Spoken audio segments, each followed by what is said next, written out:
10 సంవత్సరాల నుంచి ఉంటున్నాం సార్. మేము తెల్లారుజామున 4 గంటల నుంచి వచ్చి మాకు ఇళ్ళను మొత్తం మా సామాన్లు మాకు చదవకుండా ఏం లేకుండా మున్సిపాలిటీ వాళ్ళతోనే మా సామాన్లు వేసి మేము అది గోమంతిలో ఉంటున్నాం సార్. అక్కడ ఉంటున్నాం. అసలు మా పరిస్థితులు ఘోరంగా ఉన్నాయి సార్. 15 రోజులు అవుతుంది సార్ మేము దాంట్లో ఉండబట్టి. మా పిల్లగాళ్ళు అక్కడ మేము అక్కడ పిల్లగాళ్ళు ఎగ్జామ్లు ఉన్నాయి. మా పరిస్థితులు చాలా దారుణంగా ఉన్నాయి సార్. ఇంతవరకు తప్పు చేయాలంటున్నారుగా, వాళ్ళు వచ్చి వాళ్ళకి చెప్తున్నారు అంటున్నారు కదా. 3 మంత్రులు కానీ కలెక్టర్ కానీ మరి వాళ్ళు ఏం తింటున్నారు ఏం చేస్తున్నారని ఒక్కళ్ళు కూడా వచ్చి మాకు అడిగిన వాళ్ళు లేరు సార్. ఇక మరి వాళ్ళు వచ్చి వీళ్ళు వస్తే మీకు న్యాయం జరగదు. కలెక్టర్ వాళ్ళు ఏం చెప్తారో కలెక్టర్ గారు వాళ్ళతో పాటే మీకు న్యాయం జరిగింది. వీళ్ళు వచ్చి మీకు బెదిరిస్తారు అది చేస్తారు. మాకెందుకు బెదిరిస్తారు సార్? మేమెందుకు బెదిరిపడతాం? మా ఇల్లు కూల్చి వీళ్ళు వచ్చి చేస్తే మేమెందుకు భయపడతాం? అసలు అసలు మాకు అలాంటి మాకు తింటానికి లేదు సార్. వాళ్ళ డబ్బులు పెట్టి మేమే అనుభవిస్తాం మాట్లాడిస్తాం సార్.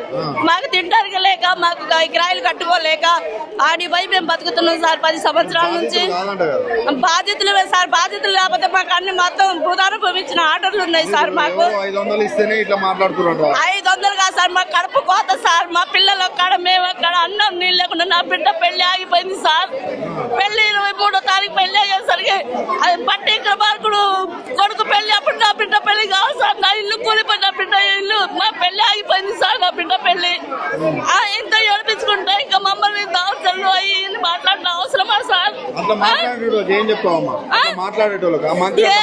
ఆయన కొడుకు పెళ్లి చేసుకొని సంతోషంగా ఉండే నా పెళ్లి ఆగిపోయింది ఏడుపులో ఉన్నాయి. నాకే ఆయన సమాధానం చెప్పాలి సార్. నేను ఆయనకి సమాధానం చెప్పేది లేదు సార్. నాకే ఆయన సమాధానం చెప్పాలా? ఆయన కొడుకు పెళ్లి ఆంగ్లభోగం చేసిండు, నా బిడ్డ పెళ్లి ఆగిపోయింది సార్. అదే పట్టి ఇక్కడ మనకు బిడ్డ పెళ్లి రోజు నా బిడ్డ పెళ్లి కావాలి సార్. కొడుకు పెళ్లి రోజు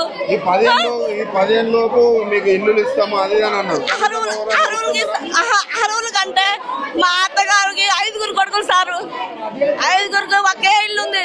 మీ అత్తగారు సంపాదించింది ఉందిగా, మీరు ఎందుకు ఉండాలి? ఈ వాళ్ళతో ఫోన్ చేపించి మీరు పట్టణంలో ఎందుకు ఉండాలో మీరు ఆడికే రావాలని మాట్లాడుతున్నారు సార్. అట్లా చేస్తున్నారు. రేవంత్ రెడ్డి ఏమంటున్నారంటే ఏరి కోరి తెచ్చుకున్నారు, నేను ఎందుకు వాళ్ళని ఇబ్బంది పెడతా, వాళ్ళని ఏమి ఇబ్బంది పెట్టట్లేదు. ఇబ్బంది పెట్టే వాళ్ళు కాదు కదా రేవంత్ రెడ్డి సారు. మేము ఏరి కోరి తెచ్చుకున్నాం సార్. ఒక జిల్లాకి మెజార్టీగా గెలిపించినాం. మెజార్టీ గెలిపిస్తే మమ్మల్ని ఏం చేశారంటే నడి రోడ్లో పెట్టిండు. కావాలని కాంగ్రెస్ ప్రభుత్వం ఇంద్రమ్మ ప్రభుత్వం కావాలని మేము తెచ్చుకున్నందుకు నడి రోడ్లో మా పిల్లల్ని మమ్మల్ని నడి రోడ్లో పెట్టారు సార్. ఏం చెప్తారు?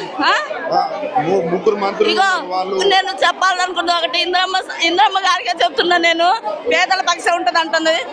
15 సంవత్సరాలు కాంగ్రెస్ ప్రభుత్వం రాక ఇప్పుడు మళ్ళీ కాంగ్రెస్ ను ఒకసారి గెలిపిద్దామని పోటీగా గెలిపించాం.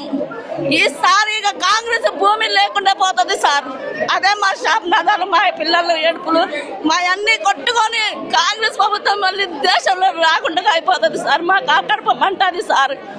వస్తే పోలీసులు ఎవరన్నా వస్తే వాళ్ళని రానియట్లేదు సార్. మా కోసం ధర్నా చేయడానికి ఇవాళ తెల్లారుజాను కూడా మేము లేవలేదు సార్. అమ్మగారు వచ్చారు, కేసీఆర్ బిడ్డ గారు వచ్చారు.